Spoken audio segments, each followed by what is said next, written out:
धर्म स्नेही बंधुओं,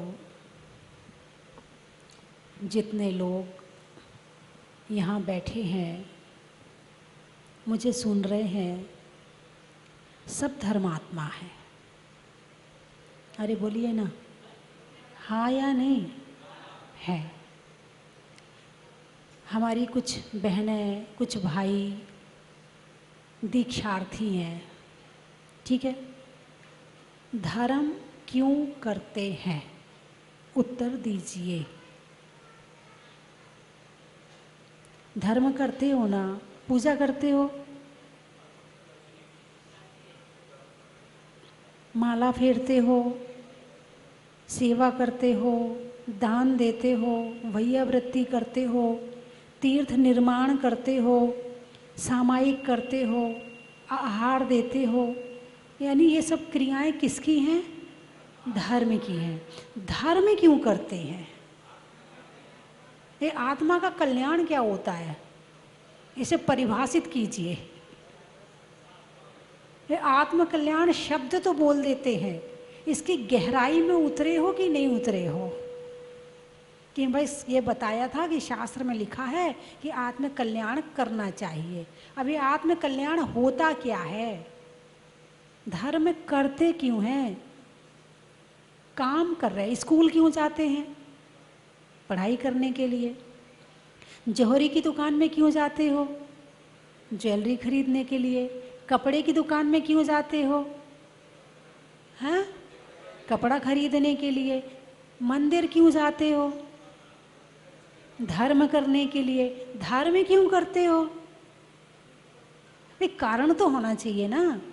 संसार में बिना कारण के कोई भी कार्य नहीं होता है। आप कहोगे माता जी आपको इतना नहीं पता है, हम गृहस्थी हैं, हमारा घर सुखी रहे, हमारा परिवार सुखी रहे, हमारे सब लोग ठीक ठाक रहें, दुकान अच्छी चलती रहे, हैं, बच्चे अच्छे से पढ़ाई कर जाएं, बाल बच्चों की शादी हो जाए। धर्म इसलिए तो करते हैं। और क्या कारण है धर्म करने का? अरे बोलिए ना, हाँ या ना? हाँ, मेरे सामने भले ना कर दो। 100 में से 5%, 10% लोग ऐसे होंगे जो इसमें ना कहेंगे। 90% तो हाँ वाले हैं कि धर्म करने का कारण है घर गृहस्थी ठीक ठाक चलती रहे। मेरे पास यदि 1000 लोग आते हैं तो 1000 में से 999 तो ये कहते हैं माता जी आशीर्वाद दो, स्वास्थ्य ठीक रहे, माता जी आशीर्वाद दो, घर ठीक रहे, माता जी आशीर्वाद दो, बच्चे की शादी हो जाए। 1% लोग ऐसे आते हैं बोले माता जी आशीर्वाद दो कि धर्म वृद्धि हो, आशीर्वाद दो कि समाधि मरण हो। 1%, 2% ऐसे लोग होते हैं। यानी धर्म करते तो हैं मगर धर्म करने का कारण कर्म है। संसार क्या है? कर्म है। और संसार की वृद्धि मांगी यानी कर्म की वृद्धि मांग ली। अब आपका प्रश्न होगा या आपकी बात होगी माता जी आप ही बता दो, आपने प्रश्न पूछा है तो उत्तर भी आप ही दे दो कि धर्म हम करते हैं, क्यों करते हैं हमें नहीं पता है, अब आप ही बता दो। तो पहला कारण तो मैंने बता दिया कि आप लोग जो धर्म करते हो वो केवल या तो शरीर के सुख के लिए करते हो या संसार में वस्तुओं के लिए धर्म करते हो। यानी 2 तरह के लोग मंदिर में आते हैं। एक वे होते हैं भगवान आपने जो पाया है वो मुझे मिल जाए। भगवान ने क्या पाया है? अनंत दर्शन, अनंत ज्ञान, अनंत सुख, अनंत शक्ति प्राप्त की है भगवान ने। तो भगवान जो आपने प्राप्त किया है वो मुझे मिल जाए। और दूसरे तरफ के लोग वो होते हैं भगवान जो आपने छोड़ा है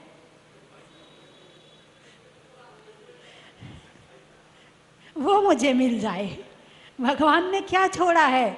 महल छोड़ा, मकान छोड़ा, परिवार छोड़ा, बाल बच्चे छोड़े, वस्त्राभूषण छोड़े, सोना छोड़ा, चांदी छोड़ा, जमीन छोड़ी, जायदाद छोड़ी। तो दूसरे तरफ के वो लोग होते भगवान जो आपने छोड़ा है। वो मुझे मिल जाए। बताइए आप कौन से वाले हैं?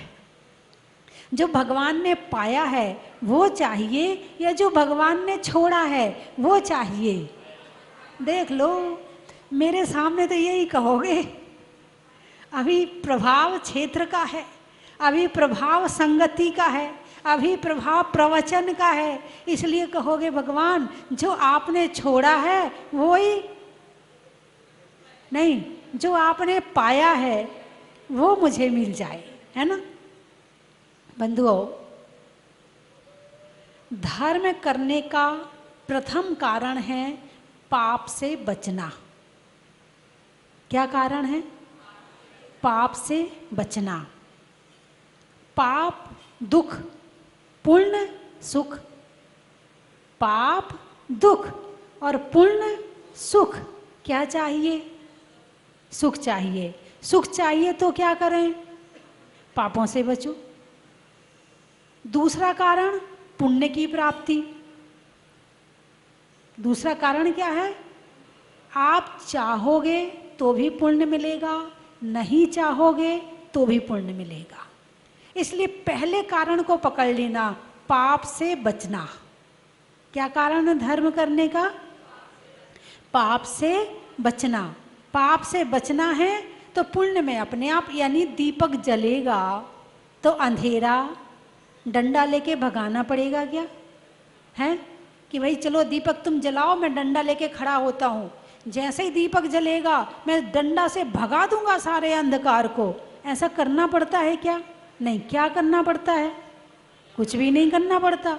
तुमने दीपक जलाया और उजाला हो गया, है ना। ऐसे ज्ञान का दीपक जला, भक्ति का दीपक जला, त्याग व्रत का दीपक जला, स्वाध्याय का दीपक जला, सेवा का दीपक जला, तो जो दुख है, जो पाप है का अंधकार है, वो अपने आप भाग जाएगा। ठीक है। अब धर्म किस लिए करते हैं? पापों से बचने के लिए। आप पापों से क्यों बचना चाहते हैं? क्योंकि दुख से बचना चाहते हैं। तो ये तो छोटा मोटा काम हो गया।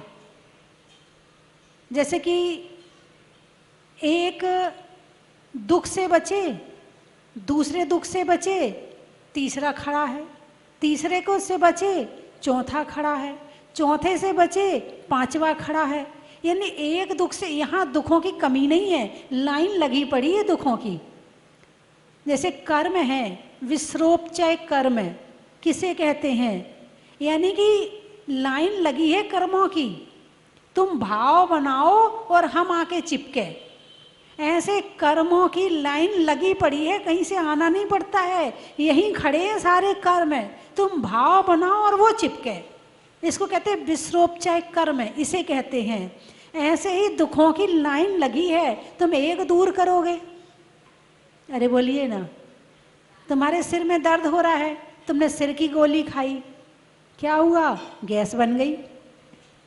चलो गैस का इलाज किया, पता चला अब आँखों में थोड़ा दर्द हो गया, आँखों का इलाज किया, पता चला घुटने खराब हो गए, घुटने का इलाज किया, पता चला कमर में दर्द हो गया।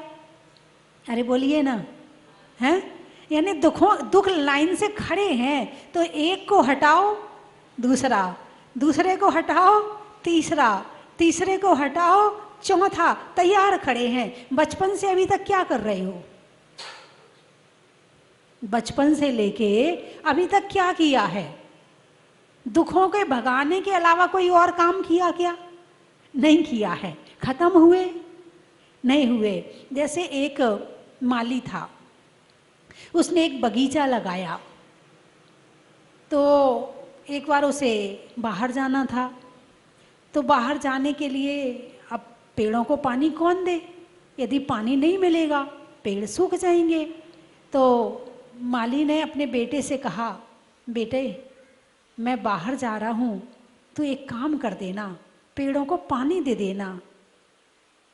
जो बेटा था वो अपने पिताजी का आज्ञाकारी बेटा था। बोले पिताजी आप चिंता मत करो, आपसे ज़्यादा सेवा करूँगा मैं, आप जितनी करते हो इससे ज़्यादा समय लगाऊंगा, इससे ज़्यादा सेवा करूँगा। अब पिताजी चले गए। और उसने तो ये देखा था कि पिताजी ने यूं पानी डाला जड़ में, दूसरे पेड़ पे पहुंच गए, दूसरे में डाला, तीसरे पे पहुंच गए। उसने कहा मैं ये तो केवल जमीन में पानी डालते थे, मैं एक एक पत्ते को पानी डालूंगा, एक एक डाली को पानी दूंगा, एक एक फूल को पानी दूंगा। बाल्टी उठाई, एक कपड़ा लिया, एक पत्ती पकड़ी, पानी डाल दिया, दूसरी पत्ती पकड़ी, पानी डाल दिया, एक फूल पकड़ा, पानी डाल दिया। यानी एक जड़ में पानी डालने में कितना समय लगता है और एक एक पत्ती डालने में, पत्ती में डालने में कितना समय लगता है। बेचारा पूरा दिन लगा दिया, सुबह से शाम तक केवल वो पानी ही देता रहा। 8 दिन बाद पिताजी आए, देखा तो बाग मुरझा गया। बोले बेटे पानी नहीं दिया? बोले पूरा पानी दिया। तो तूने पानी दिया कहाँ? सारे पेड़ तो सूख रहे। पिताजी आपसे ज़्यादा पानी दिया, आपसे ज़्यादा मेहनत करी, आपसे ज़्यादा टाइम लगाया। तो बेटे फिर तेरा ये जो तूने टाइम लगाया वो नज़र तो नहीं आ रहा है कि तूने पानी दिया है? पिताजी मैंने एक एक पत्ती को पानी दिया है, एक एक फूल को पानी, डाल को पानी दिया है। अरे बेटा जड़ में पानी डाल देता तो फूल और पत्ती में तो पानी अपने आप पहुंच जाता है ना। अभी धर्म कर रहे हो, किस लिए कर रहे हो? बेटी की शादी हो जाए। अभी धर्म कर रहे हो दुकान अच्छी चले। अभी धर्म कर रहे हो स्वास्थ्य ठीक हो जाए। अभी धर्म कर रहे हो मकान बन जाए। अभी धर्म कर रहे हो बच्चों की पढ़ाई अच्छे से हो जाए। अभी धर्म कर रहे हो बच्चों का सिलेक्शन हो जाए, है ना। अभी एक एक दुख को दूर करने के लिए धर्म कर रहे हो। अब इनको हटाओ। आत्मा की विशुद्धि के लिए धर्म करना है, मन की शांति के लिए धर्म करना है, आत्मा के सुख के लिए धर्म करना है। ये बाहर के दुख तो अपने आप भाग जाएंगे, है ना। अभी तो हम गिन गिन के धर्म कर रहे कि भगवान जी ये पूजा शरीर के लिए, ये पूजा दुकान के लिए, ये पूजा बच्चों के लिए है, और बिन जाने ते जान के रही टूट जो, और कोई गलती हो गई हो, पूजा रह गई हो तो आप समझ लेना। अभी तो हम धर्म इसके लिए कर रहे नहीं, धर्म आत्मा के लिए करो, धर्म पापों के नाश के लिए करो, धर्म आत्मा की विशुद्धि के लिए करो, और धर्म करो मोक्ष की प्राप्ति के लिए।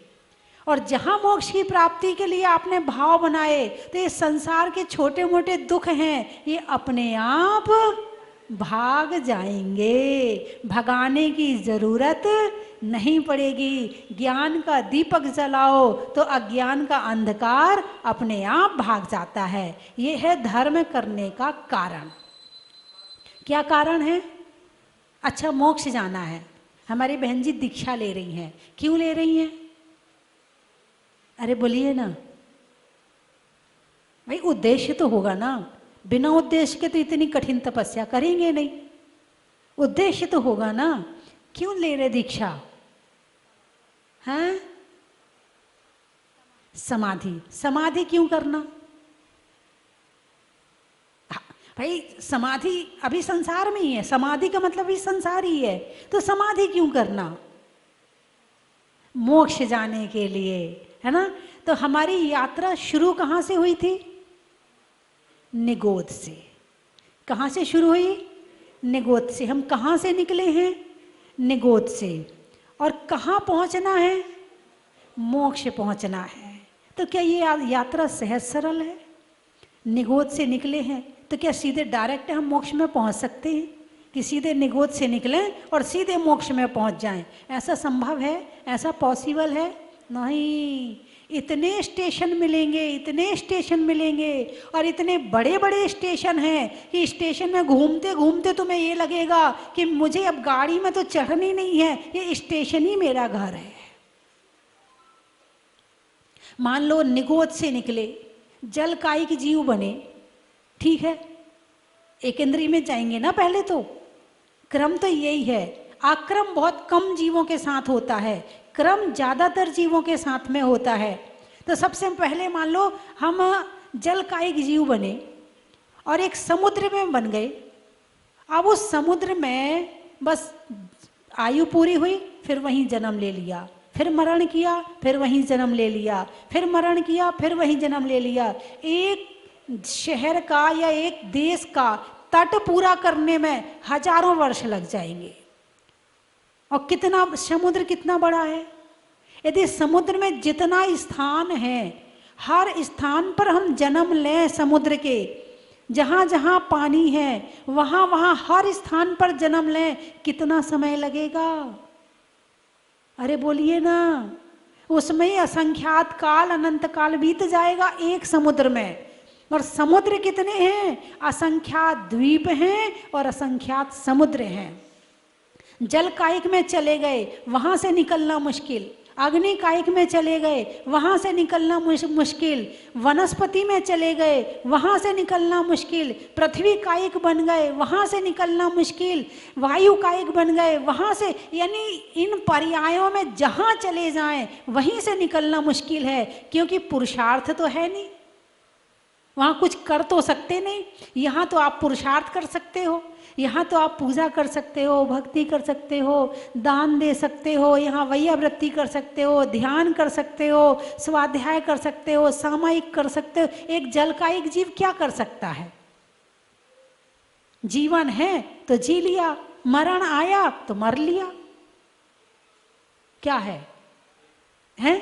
जन्म मिला तो जी लिया और मृत्यु आई तो मर गए।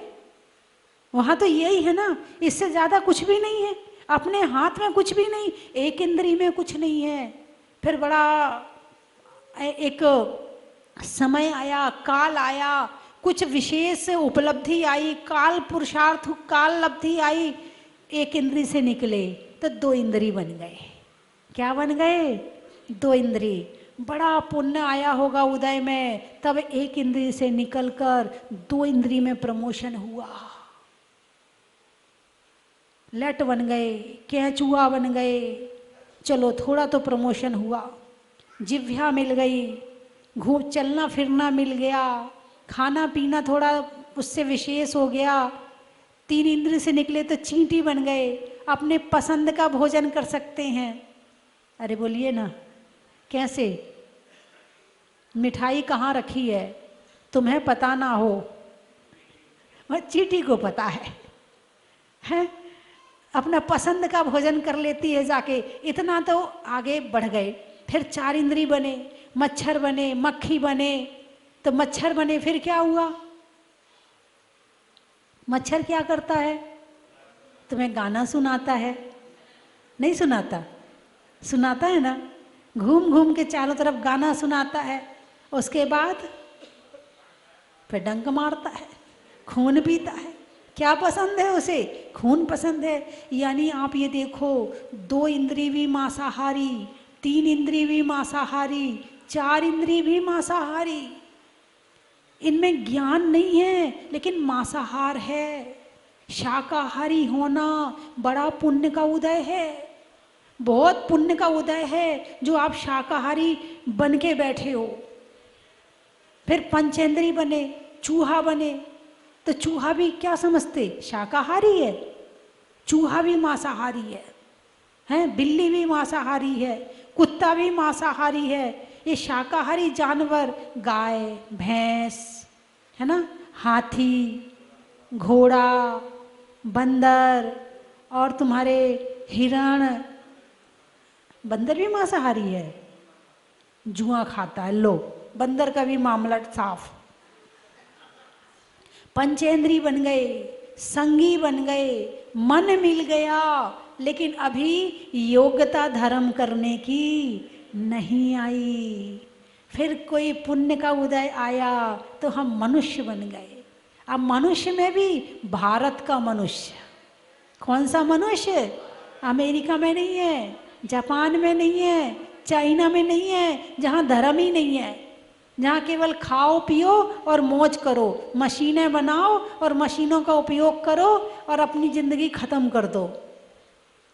हैं? कहाँ के मनुष्य बने? भारत के मनुष्य बन गए। भारत में भी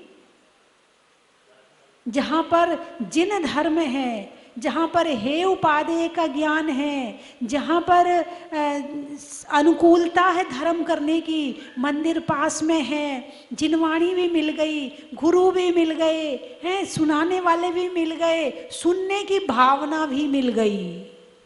सब कुछ मिलने के बाद में यदि सुनने की भावना ना हो, बहुत से लोग ऐसे होते हैं जो मंदिर जाते हैं, अपनी पत्नी से कहते जा पूजा कर किया, मैं बाहर बैठा हूं। बोलिए हाँ या ना। यानी सब कुछ अनुकूलता होने के बाद धर्म कर लो, ये महापुण्य है, तब तुम धर्म कर पाओगे, पूजा कर पाओगे, वरना तुमसे धर्म भी होने वाला नहीं है, सब कुछ मिलने के बाद भी। ये बहुत बड़ा टारगेट है। जैसे कि 25,000, 50,000 या 50 लाख बच्चे एक किसी एग्जाम में बैठते हैं और उसमें से केवल 10,000 निकलते हैं। ऐसे ही जैन कुल में यदि 50 लाख 1 करोड़ मनुष्य पैदा होते हैं तो कुल 10,000, 20,000 ही होंगे या 10-20 लाख होंगे जो धर्म करते हैं। यानी तुम्हारा सिलेक्शन हो गया, ये बहुत बड़ी बात है। ये बहुत बड़ी बात है कि तुम सिलेक्ट हो गए, तुम्हारी भावनाएं आ गई हैं और तुम करने लगे हो, ये बहुत बड़ी बात है। वरना सब खेल खिलौनों में लगे हैं। किस में लगे हैं, है ना। एक छोटा बच्चा होता है, उसे खेलने के लिए क्या चाहिए, गुड्डा गुड़िया चाहिए कि नहीं चाहिए, हैं। जब आपके साथ वो तीर्थ यात्रा पे आता तो क्या करता है, ये खिलौना दिलवा दो, ये खिलौना दिलवा दो, वो गुड्डा दिलवा दो, वो गुड़िया दिलवा दो, और अपना खेल में मस्त रहता है। ठीक है, बच्चा है, छोटा है, खेल खिलौने चाहिए। आपको खेल खिलौने नहीं चाहिए? अरे बोलिए ना, नहीं चाहिए आपको। क्यों भाई, क्यों नहीं चाहिए? वो तो नकली खेल खिलौना खोलता खेलता है, यानी नकली गुड्डा गुड़िया से खेलता है। तुम बड़े हुए, तुम्हें असली चाहिए। चाहिए कि नहीं चाहिए? जब तक घर में असली गुड्डा गुड़िया ना आ जाए कितनी टेंशन रहती है। जब तक असली गुड्डा गुड़िया ना आ जाए भगवान से जाके 10 जगह प्रार्थना करते हो कि भगवान एक गुड्डा गुड़िया दे दे, मन नहीं लग रहा है, उसके बिना जिया नहीं जा रहा है, बड़ी याद आ रही है। बोलिए हाँ या ना। जो काम बच्चा कर रहा है वही काम बड़ा कर रहा है, बस अंतर इतना है कि वो प्लास्टिक के गुड्डा गुड़िया से खेल रहा है।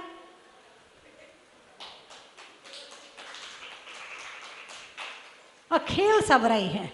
संसार में खेलने के अलावा कोई काम नहीं हो रहा है। बचपन में थे तो जब रेत कहीं इकट्ठी हो जाती थी तो रेत में अपना घर बनाते थे, है ना। और फिर भाई तू अपना घर वहाँ बना, तू अपना घर वहाँ बना। 5-7 बच्चे इकट्ठे हुए, रेत को फैला लिया और अपना अपना घर बना लिया। और उसके बाद जब गए तो अपना मिटा के चले गए हैं। इसने इसका मिटा दिया, इसने इसका मिटा दिया, इसने इसका मिटा दिया। बड़े हुए तो तेरी जमीन वो है, तेरी जमीन वो है, तू अपना मकान बना, मैं अपना मकान बनाऊं। बोलिए हाँ या ना। काम तो बच्चे वाले ही कर रहे हैं। इसीलिए मिथ्या दृष्टि का जो मरण होता है उसे बाल बाल मरण कहा है। मिथ्या दृष्टि के मरण को क्या कहा है? बाल बाल मरण। कि संसार में आके तू बालक ही रहा, तू बड़ा नहीं हुआ। बड़ा कब होगा? जब ज्ञान आ जाएगा। ज्ञान आने के बाद ही ये बाल शब्द हटता है। चौथा गुण स्थान आया, सम्यक दृष्टि बन गया, मगर भी चारित्र नहीं आया ना, अभी भी तू बाल है। जब चारित्र आएगा तब तेरा बाल हटेगा, इसके पहले से बाल हटने वाला नहीं है। बालक बनकर जी रहे हैं, चाहे वो 9 साल का हो और चाहे वो 90 साल का हो। जो काम बच्चा कर रहा है, जैसे छोटे बच्चे थे तो क्या करते थे, हैं, एक छोटे छोटे गुड्डा गुड़िया ले लेते थे। आप लोगों ने खेला होगा ना। अब आजकल के बच्चे तो मोबाइल में खेलते हैं। पहले के जो बच्चे, आप सब पहले वाले बच्चे हो, तो पहले वाले बच्चे गुड्डा गुड़िया ले लेते थे और फिर वो सब बच्चे, मोहल्ले के सारे बच्चे इकट्ठे हो जाते थे है, एक तेल लेके आता था, एक आटा लेके आता था, एक दाल लेके आता था, एक चीनी लेके आता था, और एक दिन पार्टी होती थी, है ना, एक सिगड़ी लेके आता था, एक बर्तन लेके आता था, एक का घर फिक्स किया जाता था, फिर आपस में बनते थे, देख तू पापा है, ये मम्मी है, हम सब बच्चे हैं, है ना, हम सब बच्चे हैं, और ये हमारे पड़ोसी हैं, ये दादाजी हैं, ये दादी जी हैं, और फिर खेल खेलते थे। फिर दिन खत्म हो जाता था, खेल खत्म हो जाता था, अपने अपने घर चले जाते थे। वो खेल एक दिन का था, ये खेल 80 साल का है। खेल तो खेल है।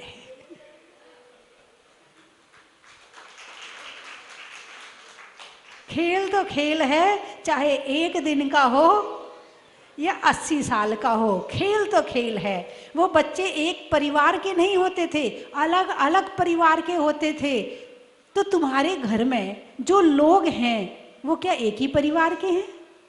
दादा कहाँ से आए, दादी कहाँ से आई, पापा कहाँ से आए, मम्मी कहाँ से आई, बच्चे कहाँ से आए, सब यहाँ वहाँ से इकट्ठे हो गए आके, और जिसका टाइम आएगा वो उड़ता चला जाएगा, है? तो यानी जैसे हमने संसार में निगोद से निकलने के बाद अन्य भाव खत्म किए हैं, ऐसे ही हम अपना ये मनुष्य भाव भी ज्ञान के बिना ये भी खत्म कर देते हैं, और आगे अन्य भावों को धारण करने के लिए हम भी चले जाते हैं। अरे बोलिए ना, है ना, हम कौन हैं? आपका नाम क्या है? हैं? अमित। आपका नाम क्या है? हैं? कैलासन जी। अच्छा, कितने ये नाम आप जब जन्म लिया था तो आपके साथ पहले से आया था या यहाँ आके मिला था? अच्छा, यहीं मिला था। अच्छा, और जब जाओगे तब तो फिर आपका नाम कहाँ हुआ? ये फिर ये आपका नाम नहीं। जो चीज़ छूट जाए वो आपकी नहीं, जो आपके साथ जाए वो आपकी है। निवाई वाले भोजन में खटाई का, बैठने में चटाई का, और आने वालों में निवाई का। और कहाँ से आए हैं? गुवाहाटी। ट्रेन में टीटी का, घर में बेटी का, और आने वालों में गुवाहाटी का। चलने में पाथ का, मित्रों में साथ का, और तीर्थंकरों में पारसनाथ का। असुर का, देवों में असुर का, और आने वालों में पृथ्वीपुर का। बड़ा ही महत्व है। मंडीदीप। गाड़ियों में जीप का, मोती में सीप का, और आने वालों में मंडीदीप का। बड़ा ही महत्व है। एक एक करके बोल तो सकते हैं। मुंगाड़ा। अच्छा, रहने में बाड़ा का, जनवरी में जाड़ा का, और आने वालों में मुंगाड़ा का। बड़ा ही महत्व।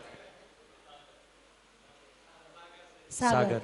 शैली में नागर का, पानी में गागर का, और आने वालों में सागर का। बड़ा ही महत्व है।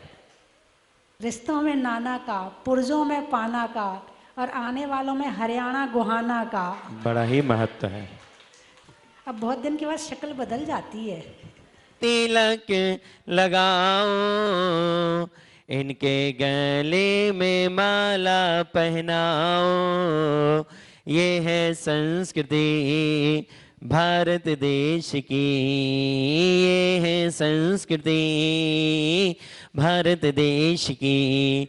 आओ मिलके इसे तुम निभाओ।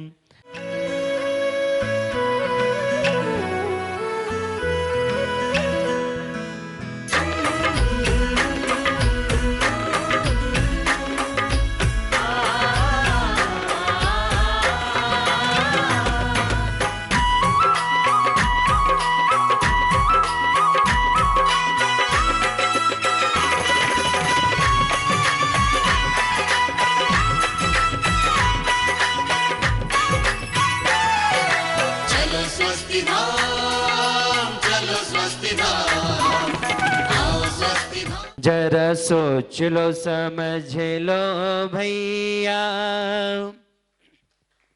ये संयम सुमेरु सा भार है, इन कठिन व्रतों का पालन जरा सोच लो समझ लो भैया।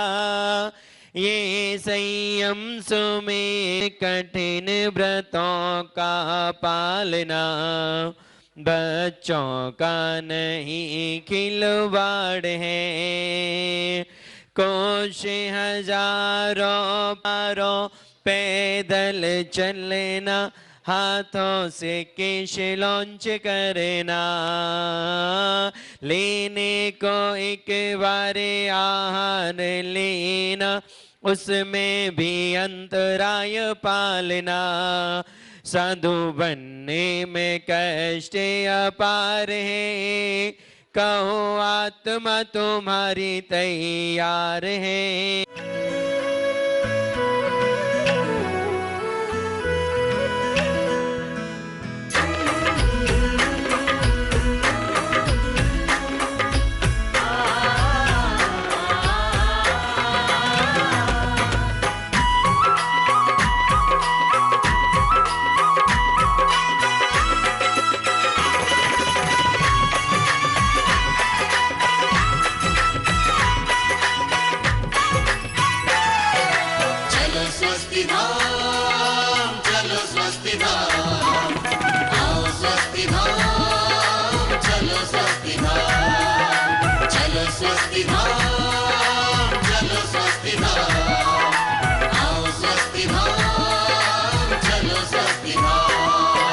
स्वस्ति धाम मुझे जाना है, मन में है ये धारणा। स्वस्ति धाम मुझे जाना है, मन में है ये धारणा। विश्व तीर्थंकर की मूरत हो, बच्चों का नहीं खिलवाड़ है। हजारों पैदल चलना, हाथों से केश लॉन्च करना, लेने को एक बार आहार लेना, उसमें भी अंतराय पालना। साधु बनने में कष्ट अपार है, कहो आत्मा तुम्हारी तैयार है। कुछ बनने है पागल चित्त तुम्हारा, सत्य भूषण त्याग की मूरत है, ममता की मूरत है। वो हमारी गुरुमा है, त्यागी हो तपस्वी है।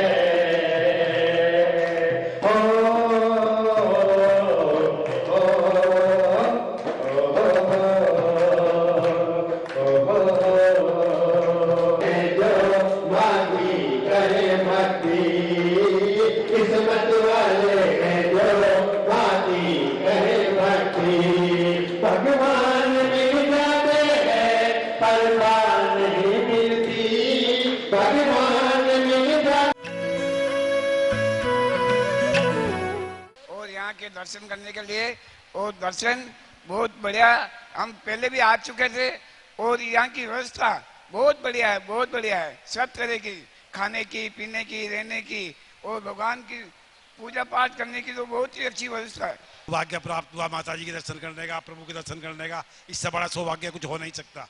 दुनिया में सब कुछ मिल सकता है, लेकिन प्रभु के और माता जी के दर्शन का सौभाग्य कभी नहीं मिल सकता। हम लोग राजाखेड़ा जिला धौलपुर टूर पे निकले हुए थे, लेकिन जहाजपुर का आना कल सुबह इसी वक्त तक हमारे टूर में नहीं था। हमारा टूर कहीं दूसरी जगह का था, लेकिन दोपहर के बाद में सबका ऐसा भाव हुआ कि चलो जहाजपुर होके निकलते हैं। और हम करीब 8 दिन के टूर से निकले हुए हैं, लेकिन जहाजपुर आना हमारा कहीं भी नहीं था। लेकिन भाव थे, हम पहले भी जहाजपुर आ चुके हैं, भाव थे कि जहाजपुर के दर्शन हो जाए। और अचानक ही टूर प्रोग्राम बदला, और भगवान का ऐसा हम पर कृपा हुई कि आज जहाजपुर के हमें शांति धारा करने का सौभाग्य मिला और दर्शन मिला। तीर्थ क्षेत्र न केवल तीर्थ क्षेत्र है, बल्कि ये स्वर्ग से भी बड़ा महसूस होता है। जब हम यहाँ आते हैं, भाव विभोर हो जाते हैं। प्रभु के चरणों में आते ही ऐसा लगता है कि हम स्वर्ग में आ गए हैं। माता जी का आशीर्वाद है, माता जी के मुखारबिंद से मंत्रोच्चार द्वारा शांति धारा का अवसर मिला हमें।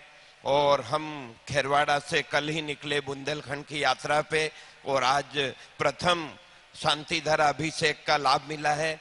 हमें आशा है माता जी के आशीर्वाद से हमें आगे भी यात्रा बढ़िया होगी। और बिजोलिया पार्श्वनाथ जो ये जहाजपुर का जो ये वैभव और अतिशय है, ये सदा बना रहे, युगों युगों तक बना रहे। ये चमत्कार सभी भक्तों पे इनका आशीर्वाद बना रहे, यही कामना करता हूँ। वंदामी माता जी।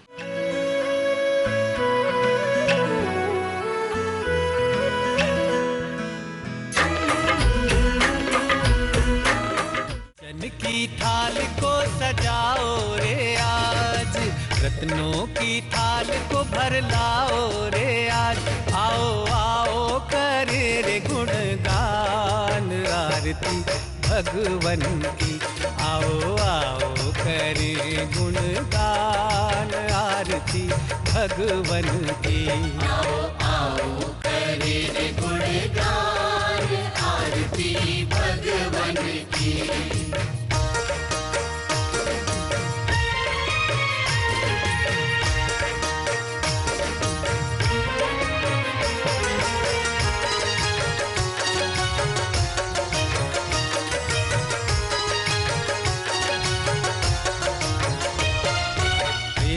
सुमित्र के राज दुलारे, माँ पद्मा जी के नैनों के तारे।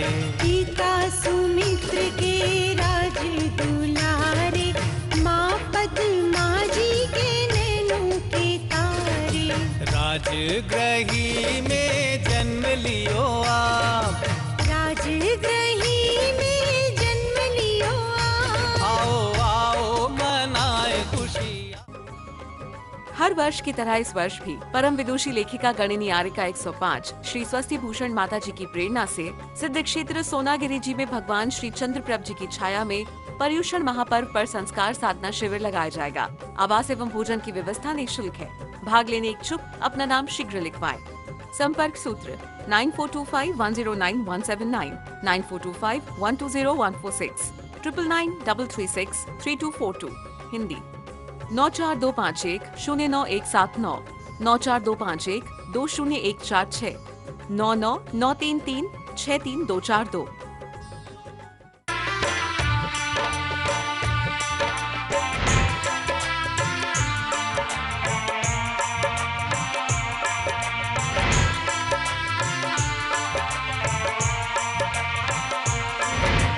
चलो रे चलो रे चलो चलो रे चलो रे चलो चलो जहाजपुर।